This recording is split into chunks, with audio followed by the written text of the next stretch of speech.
And naturally I forgot to turn the camera on before I started this piece. So here we go. What attracted me to this bit is I had a grey mare called Flossie, and she loved foals, and the biggest regret that I never got her bred. She would have been a great mum. So this picture is in homage to Flossie. It's done in gouache, and I learned a few things with this, which will come later. First of all, I'm blocking in the mare. Although she's all grey, there's 50 shades of grey, as it were. The more little pieces of different colours, just very slight variations, gives interest to an area. You can have pictures with large flat areas that also have great deal of interest, but that has to be in the composition and the design. With this one, it's all the little interesting bits of change of colour that gives the mare and the foal life. She has the faintest tinge of ochre in her. Other than that, the mare's just black and white paint. The little fella is ochre, raw sienna, and burnt umber. I'm sorry, that's burnt sienna and burnt umber.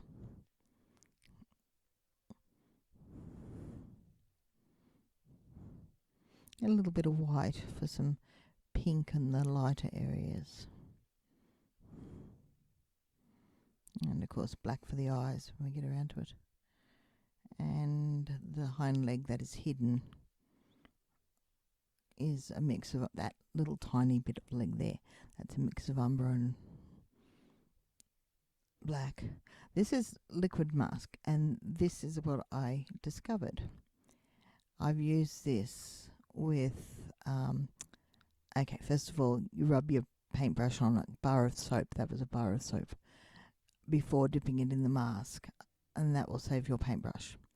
But what I discovered about it is it isn't really needed on gouache, because you can go white over the whole lot anyway. But I thought, oh, I've got it, I'll use it.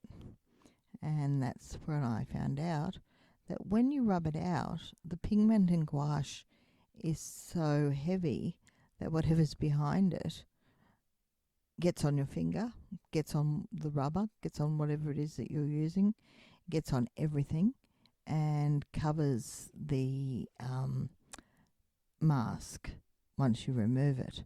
So I had green where I didn't want it and had to paint it white anyway. So masking fluid, great for watercolours, probably not so much for gouache. The reason I wanted to use it though is because I wanted to do a very fluid background, and as my shake is getting worse, I wanted to make sure that I had those areas marked out. So now you can see I'm starting to put the background in.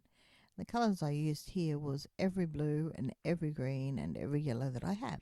I just like to make a variety. I don't limit myself, so different areas have different points of interest. It's very watery. It's not put on in the way I normally use gouache. It's more like watercolour. If I could have got the depth of colour with the watercolour, I would have used watercolour. But gouache is a watercolour after all. You can see how runny it is there. But it adds nice interest to it where the colours run into each other, and it gives it a more natural bushy look, which is what I was after. It also runs off the page if you don't watch it.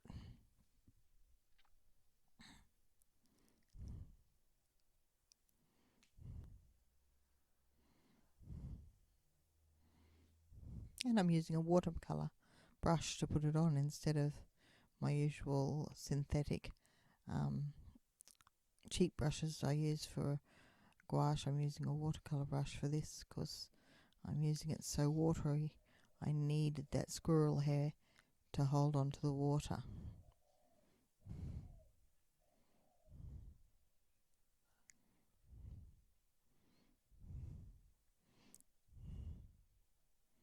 Going around everything very carefully.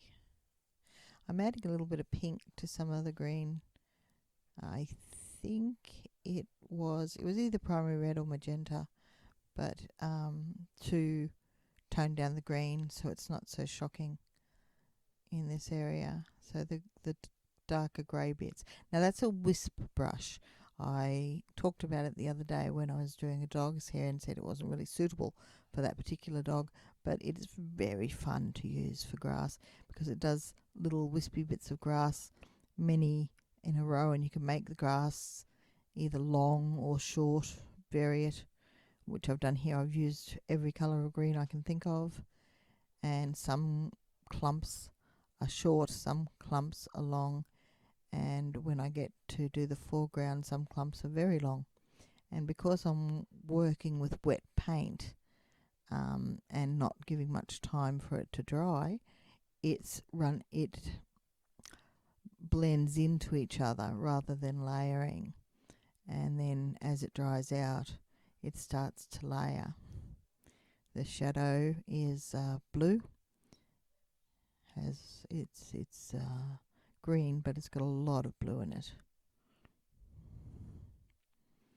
And you can see some very long bits. If you turn the brush on the side, you can get individual blades of grass, and if you turn it flat, then you get the little clumps. It's a useful brush to have, a wisp brush.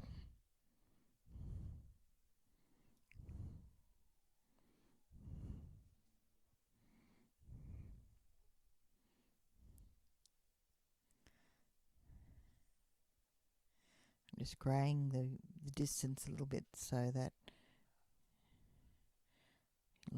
as we know, colours aren't as bright as they get further away. So in the paddock, the grass isn't as bright, and then there's bright green, longer bits at the front. I took off the mask before I started filming in the morning, after letting everything dry really clearly, and then I fixed up the area on the mare's back and on her forelock where the green had taken over. The flowers I've dulled down, left brighter ones at the front, and I've added a few little yellow dots. I'm doing her mane now with a rigger brush, and this particular rigger brush I've cut in half. I cut out half of the bristles. I didn't have a thin enough rigger when I needed it at one time, so I just destroyed this brush by cutting it out and found it very handy for when I want very fine lines. And I find the rigger brush is still easy to use with my tremor, and it's forgiving because it's springy, so you get these lovely curves most of the time, even if you don't mean to.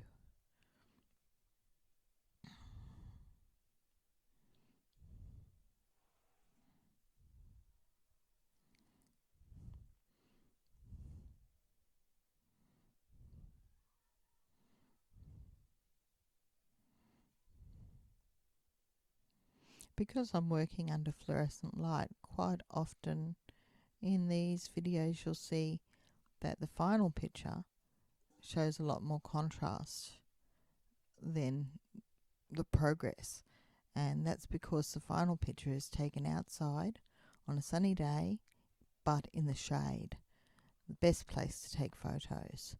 So under this bright fluorescent light she looks a bit washed out, but you'll see in a moment that once I sign it, make a few little adjustments. I was putting a bit of raw umber on her in certain areas. Oh, there I go again. Ochre.